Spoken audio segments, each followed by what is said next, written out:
आशिक अपनी बीमारी की खबर सुनकर शदीद ज़हनी दबाव और परेशानी का शिकार हो जाता है।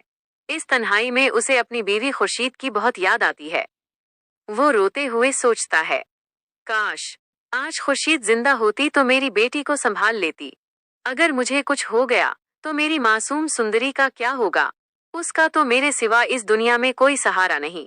आशिक हिम्मत करके अपनी बीमारी का जिक्र सुंदरी से करता है और उसे बताता है कि उसे इलाज के लिए शहर जाना होगा। वो सुंदरी से कहता है, बेटी, कल तुम मेरे साथ शहर चलोगी। सुंदरी अपने बाप की हालत देखकर फौरन तैयार हो जाती है, लेकिन किस्मत को कुछ और ही मंजूर था। शहर जाते हुए रास्ते में उनका एक खौफनाक हादसा एक्सीडेंट हो जाता है। आशिक की हालत बहुत तशवीशनाक होती है। ऐन उसी वक्त वहां से गुलाम का गुजर होता है। वो इंसानियत के नाते सुंदरी और उसके जख्मी बाप को फौरी तौर पर अस्पताल पहुंचाता है। वहां सुंदरी रोते हुए गुलाम को अपने बाप की बीमारी और सारी सूरत हाल से आगाह कर देती है।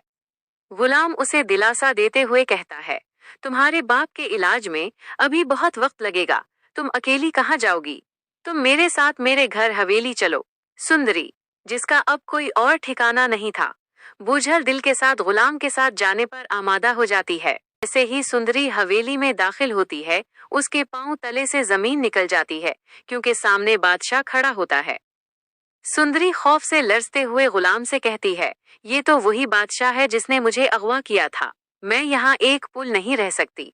गुलाम उसे हौसला देते हुए कहता है, सुंदरी, घबराओ मत, मैं तुम्हारे साथ हूँ। बादशाह तुम्हारा कुछ नहीं बिगाड़ सकता, बस तुमने इसके सामने अपनी जबान बंद रखनी है। दोस्तों, अब क्या होगा? जब बादशाह सुंदरी को गुलाम के साथ अपनी ही हवेली में देखेगा, तो वो गुलाम के साथ क्या सलूक करेगा? क्या गुलाम सुंदरी की हिफाजत कर पाएगा? अपनी राय का इजहार कमेंट बॉक्स में जरूर करें और मजीद अपडेट्स के लिए हमारे चैनल को सब्सक्राइब करें।